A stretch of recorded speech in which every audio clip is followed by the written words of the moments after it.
അത് റിസൾട്ട് തിയേറ്ററിൽ ഓരോ സീൻസിൽ കൈയടികൾ ശരിക്കും ഓരോ സീൻസ് കാണാൻ പറ്റും. പ്രഷറായിട്ട് നടന്നത് അല്ല, ഞാനിപ്പോൾ 9 മണിയായിട്ടുള്ളൂ. ഞാനിതിനെ പറ്റിയിട്ട് എനിക്ക് നിങ്ങൾ പറഞ്ഞാലേ അറിയുള്ളൂ. ഞാൻ ഇരുന്ന് കണ്ടിട്ട് ഞാൻ വളരെ ഇമോഷണലാണ്. പക്ഷെ ഞാൻ പറയാം, നിങ്ങളാണ് അത് കണ്ടിട്ട് എന്നോട് പറയേണ്ടത്. നിങ്ങൾ കണ്ടതാണെങ്കിൽ എന്നോട് പറയും എങ്ങനെയുണ്ടെന്ന്.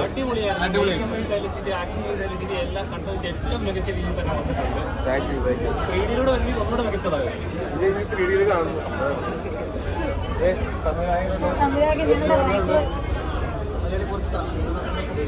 വളരെ ഇമോഷണൽ കണ്ണുകളൊക്കെ നിറഞ്ഞിരിക്കുന്ന കാണുന്നത് റിസൾട്ട് പ്രതീക്ഷിച്ചിട്ടുണ്ടാവും. പക്ഷെ ഇത്രത്തോളം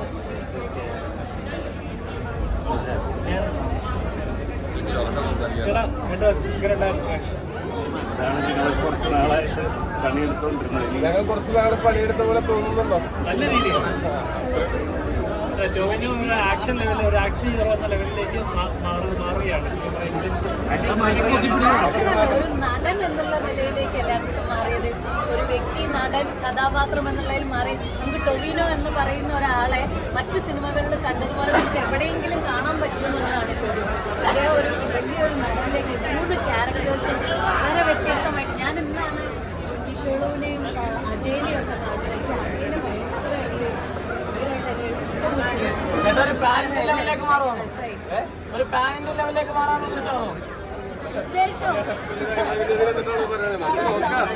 മലയാളത്തിലേക്ക് ഒരു ആക്ഷൻ നായകൻ ഒരു നടൻ, ഫ്ലെക്സിബിൾ ആയിട്ടുള്ള ഒരു നടൻ എന്നുള്ള രീതിയിലേക്കുള്ള അദ്ദേഹത്തിന്റെ യാത്ര ഇത് അവിടുന്ന് തുടങ്ങിയാണ് അല്ലേ? ഒരുപാട്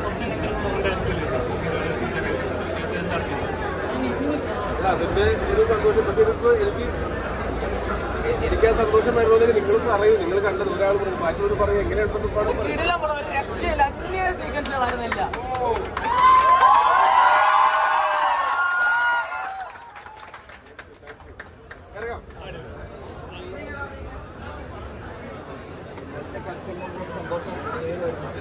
ഇന്നലെ സന്തോഷം കൽപ്പനയിലായിരുന്നു.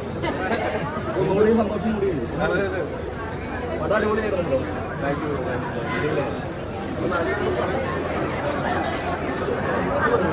ഇവിടെ